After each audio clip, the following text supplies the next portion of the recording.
वन्दे तद्वल्लभते वन्दे तद्वल्लभते। बोले पंचवत विष्णु भगवान की, आज श्री उमा स्वामी भगवंत की, आज श्री आदि सगत महावीर की दिव्य सरस्वती सागर जी महाराज की, परम पूज्य अध्यात्म के आचार्य भगवत सुंदर सागर जी महाराज की, तीन कमलों में विराजो की, द्वादशाम जी मणि माता की।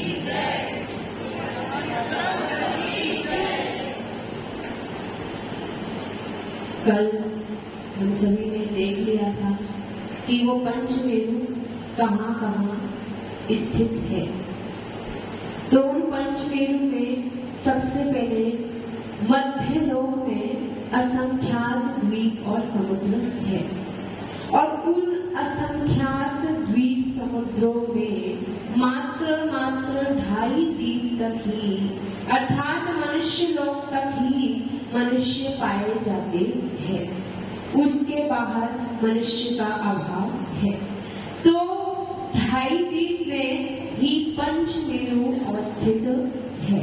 तो जम्मू द्वीप में बीचों बीच में सुदर्शन मेरु, 2.5 द्वीप में 2 मेरु विजय और अचल मेरु, और पुष्कराम द्वीप में 2 मेरु मंदर मेरु और विद्युन्मानी मेरु। इस प्रकार ये 5 मेरु 2.5 द्वीप में है। तो उसमें अपनी सुदर्शन मेरु, जो सुदर्शन मेरु जम्मू द्वीप के मध्य में अर्थात विधेय क्षेत्र के बीचों बीच में अवस्थित है, वो अपनी चर्चा कल हो चुकी थी। तो लवेश जी खड़े हो जाओ। पुनीत जी कल नहीं आए थे, उनको आप सुदर्शन मेरु के बारे में बता दीजिए।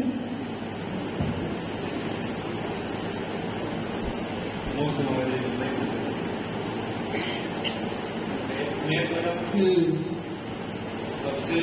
पहले 1000 योजन की नींव है। सबसे पहले सुदर्शन मेरु की हाइट कितनी है टोटल?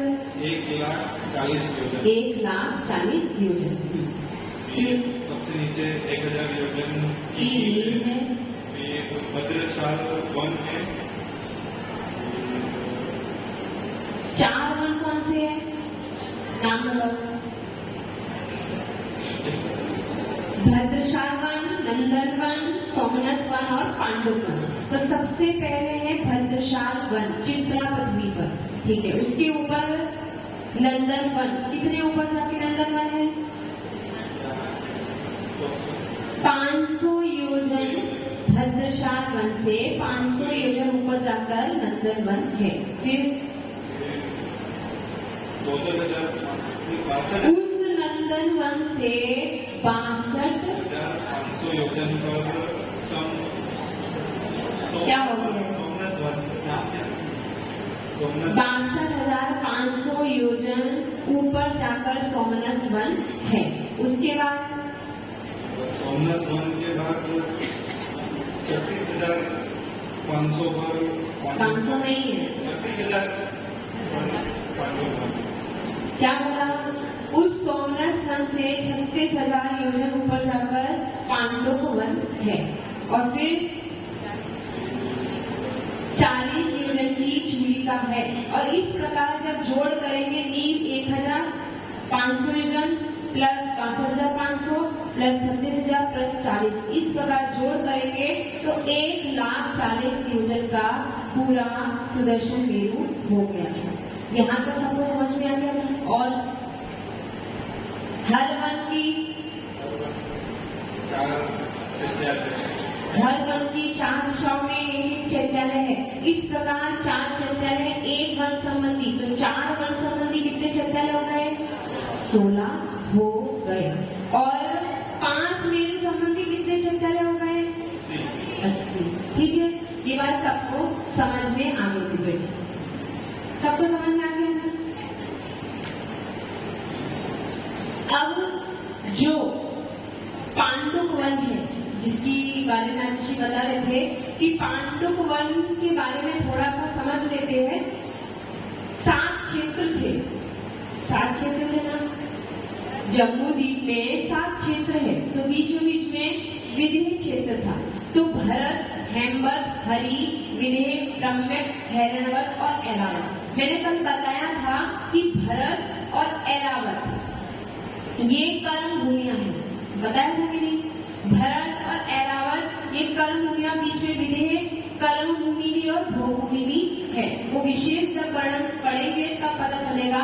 तो भरत, ऐरावत और विदेह ये क्या है? कर्म भूमियां हैं। और आप सबको पता है मोक्ष कहाँ से होता है? कर्म भूमि से ही होता है। मोक्ष भोग भूमि से नहीं होता है। बाकी के जो क्षेत्र बचे हैं, हेमवत, हरि, हैरणवत और रम्य, ये जो क्षेत्र बचे हैं वो सब भोग भूमियां हैं। समझ में आ रहा है? तो जो पांडुक वन है, वो जो पांडुक वन है, उस पांडुक वन में 4 शिलाएं हैं और उन 4 शिलाओं पे भरत क्षेत्र के तीर्थंकर, ऐरावत क्षेत्र के तीर्थंकर और पूर्व विदेह और पश्चिम विदेह के तीर्थंकरों का जन्माभिषेक होता है। बाकी के क्षेत्रों के क्यों नहीं होता है? बाकी की क्षेत्र सारी वो भूमियां हैं, इसलिए ये भरत क्षेत्र, ऐरावत क्षेत्र और पूर्व विदेह और पश्चिम विदेह, इस प्रकार से इनके तीर्थंकरों का जन्माभिषेक इन शिलाओं पर होता है। वो मैप के द्वारा देखेंगे।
देखिए, ये है पांडव वन।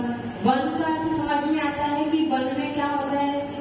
वन है तो उसमें बहुत सारे पेड़ भी होंगे, तो बहुत सारे पेड़ आदि भी हैं, लेकिन अभी यहाँ पर हम शिला की बात कर रहे हैं कि कौन सी शिला कहाँ है। तो ये दिख रहा है आपको 4 दिशाएं। 4 दिशाएं मैंने बताया था कि 4 दिशाओं में 4 चैत्य, 4 दिशाओं में एक चैत्य। तो 4 तो अपने क्या हो गए? दिशा संबंधी क्या हो गए? चैत्यालय हो गए। अब दिशाओं के बीच में विदिशाएं होती है। दिशाओं के बीच में विदिशाएं होती है। तो जो विदिशाएं होती है उनमें वहां पर क्या है? वहां पर शिलाएं है। तो सबसे पहले क्या है? पांडुक शिला। पांडुक शिला सबसे पहले, पांडुक शिला, फिर पांडुक कमला, उसके बाद रक्त शिला, उसके बाद रक्त कमला। इस प्रकार ये 4 शिलाएं हैं। पांडुक शिला, पांडुक कमला, रक्त शिला और रक्त कमला। अमित जी समझ में आ रहा है? दिख रहा है? तो ये 4 शिलाएं हो गई, ठीक है। अब ये विदिशाएं, तो ईशान दिशा में पांडुक शिला है।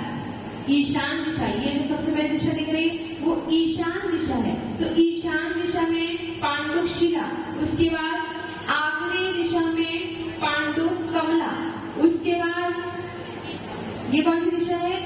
नैऋत्य दिशा में रक्त शिला और उसके बाद वायव्य दिशा में रक्त कमला।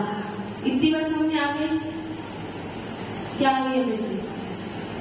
4 दिशाओं में 4 चैत्य और विदिशाओं में शिलाएं। तो सबसे पहले कौन सी 4 शिलाएं हैं? पांडुशिला, पांडुकमला, रक्तशिला और रक्तकमला, ये 4 थी।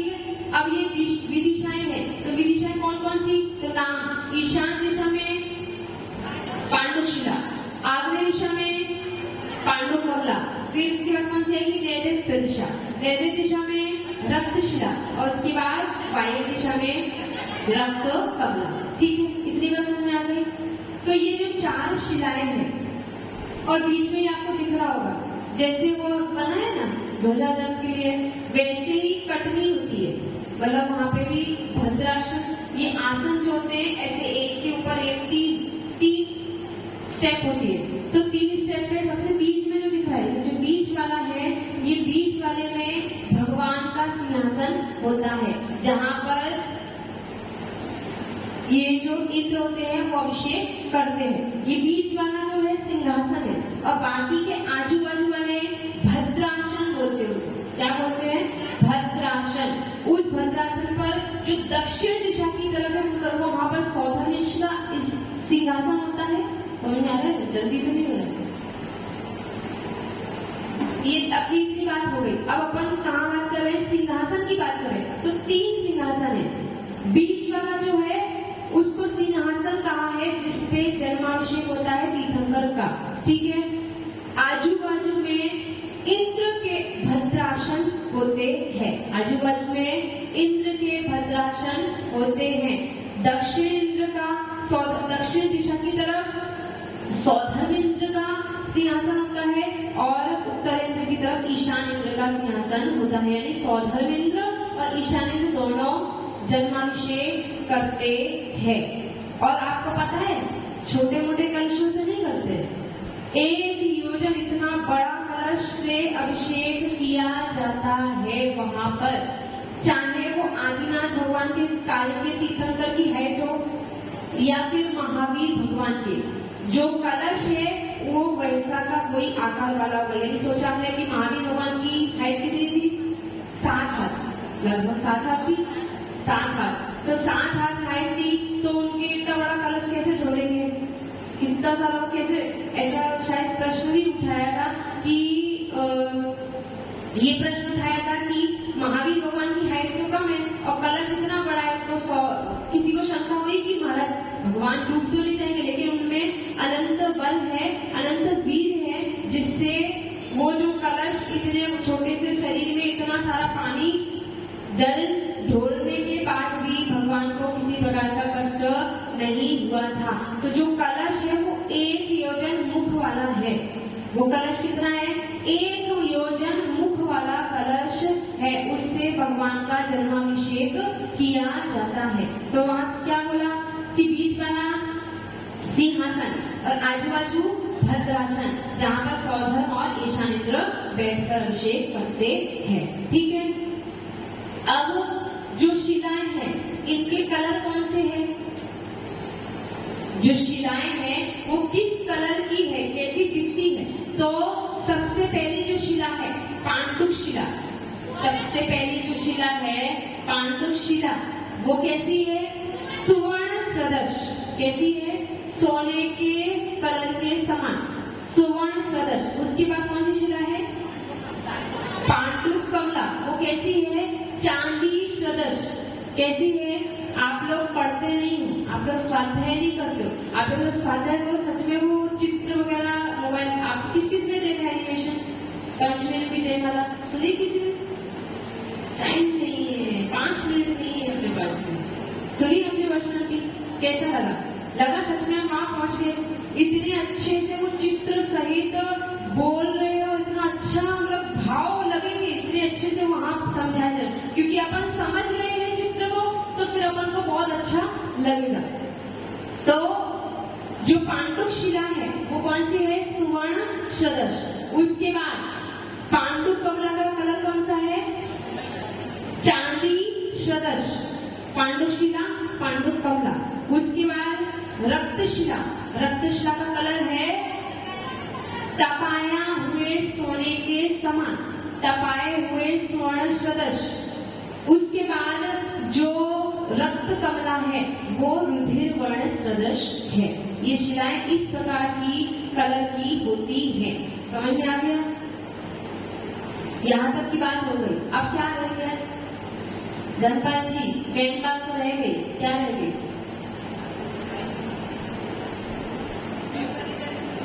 क्या?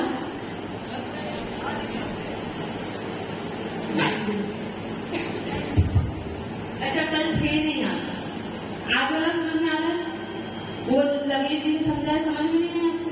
सुदर्शन मेरू आगे अमित जी क्या रह गया है? मेन चीज क्या रह गई है? शिलाई की बातें अपन कर रहे हैं, मेन क्या रह गया जो हमें समझना है, जिसके लिए हमने ये चित्र बनाया? पंचमेरु। पंचमेरु तो की बात, पंचमेरु में तो पांडुप वन है। पांडुप वन में क्या रह गया है? हाँ, देखो बच्चे बोल रहे हैं, किस शिला पर कौन से तीर्थंकर के का अभिषेक होता है? तो देखो, पांडुक शिला, सबसे पहली शिला पांडुक शिला। इस पांडुक शिला को हम जानते हैं सब कि पांडुक शिला पर भरत क्षेत्र के तीर्थंकर का जन्माभिषेक होता है। सबको पता है ये बात, शायद ऐसा कोई नहीं होगा कि जिसको नहीं पता होगा, सबको ही पता है कि पांडुक शिला। अब आपको ये पता चल गया कि ये पांडुक शिला कहाँ है। तो इस पांडुक शिला पर भरत क्षेत्र के तीर्थंकर का जन्माभिषेक होता है। उसके बाद पांडुक कमला, पांडुक कलम, ऐसे मत समझो, क्रम ऐसे याद हो जाएगा। पांडुक शिला और रक्त शिला। पांडुक शिला पे भरत क्षेत्र के तीर्थंकर और रक्त शिला पे ऐरावत क्षेत्र के तीर्थंकर का अभिषेक होता है। समझ में आ रहा है? तो ऐरावत क्षेत्र के तीर्थंकर का जन्माभिषेक किसपे होता है? रक्त शिला पर। उसके बाद अब फिर ऊपर जाओ, इधर से ऐसे याद रहेगा आपको। अब ये है रक्त कमला और पांडुक कमला। तो रक्त कमला पर पूर्व विदेह के तीर्थंकर का जन्माभिषेक होता है। क्या बोला मैंने? पूर्व विदेह के तीर्थंकर का जन्माभिषेक कहाँ होता है? रक्त शिला पर। अब नीचे क्रॉस, तो ऐसे क्रॉस करेंगे तो पांडुक शिला पे तो भरत क्षेत्र और रक्त शिला पे ऐरावत क्षेत्र। अब इधर से ये, इधर से ऊपर तो पूर्व विदेह के तीर्थंकर का जगत शिला और पांडुक शिला पे पश्चिम विदेह के तीर्थंकर का जन्माभिषेक होता है। ठीक है, सबको समझ आ गया? बस समझ में आ गया कहाँ किसका तीर्थंकर का अभिषेक? ये प्रश्न भी पूछा गया था, प्रश्न मंच में पूछा गया था। 4 शिलाओं के नाम पहले पूछे गए थे। ठीक है, क्लियर, समझ में आ गया? अब अपना सुदर्शन मेरू का वर्णन पूर्ण हुआ, लेकिन और बहुत ज्यादा विस्तार में जाएंगे, कितना चौड़ा, ये कम कैसे, बहुत तो बहुत लंबा हो जाएगा। बस अपन इतना ही समझ लें, इतना ही याद कर लें, वही बहुत बड़ी बात हो गई। तो कल अपना सुदर्शन मेरू हो गया था। तो मैंने बोला था बाकी के जो 4 मेरू हैं वो कैसे हैं? सेम है, बिल्कुल सेम है। ऐसा नहीं है कि बीच वाला बड़ा है, फिर 2 वाले इससे छोटे हैं, फिर 2 और इससे छोटे हैं, ऐसा नहीं होता है। तो बीच वाला सबसे बड़ा था, बाकी के 4 सेम है। समझ में आ गया? तो एक मेरू बता देंगे तो बाकी के 3 अपने आप हो जाएंगे। ठीक है,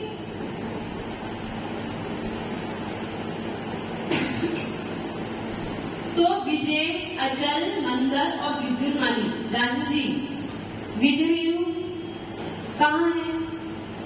देख रहे हैं, पता नहीं है कि अभी रिपीट किया, कल भी रिपीट किया था।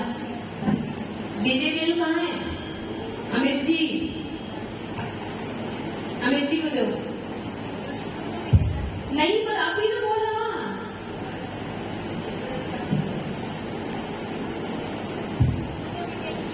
उषा जी, विजय मेरू पूर्व विदेह, सही तो बोल रही हो, और आगे बोलो थोड़ा सा। हाँ, पूर्व विदेह धात्री खंड में विजय मेरू कहाँ है? पूर्व विदेह धात्री खंड में। और अचल मेरू कहाँ है? पश्चिम विदेह धात्री खंड में। नंदन मेरू कहाँ है? पूर्व विदेह पुष्करा द्वीप में। और विद्युन्मानी मेरू पश्चिम विदेह पुष्करा द्वीप में। समझा गया राजेंद्र के? चलिए अब देखिए शुल्लक मेरू। शुल्लक मेरू लिख रही हूँ इसलिए क्योंकि चारों मेरू एक जैसे हैं। और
देखिए, 4 वन जो थे, 4 वन के जो नाम थे ना, भद्रशाल, नंदन, सोमनस और पांडु, ये जो 4 वन थे उनके जो नाम थे वैसे के वैसे ही नाम 4 मेरुओं में भी रहेंगे क्रम से, समझे ना? जो सुदर्शन मेरु में 4 वन थे वही नाम और वही क्रम इन 4 मेरुओं में होगा, ठीक है? पहली बात। अब सुदर्शन मेरु आपको अच्छे से याद होना चाहिए, तो आपको ये चार मेरु भी समझ में आ जाएंगे। तो जो सुदर्शन मेरु थी उसकी नींव कितनी थी? 1000 योजन की। तो इसकी भी नींव 1000 योजन की है, ठीक है? पहली बात। अब दूसरी बात, चित्रा पृथ्वी पर भद्रशाल वन था, ठीक है? और उस चित्रा पृथ्वी से भद्रशाल वन से ऊपर 500 योजन,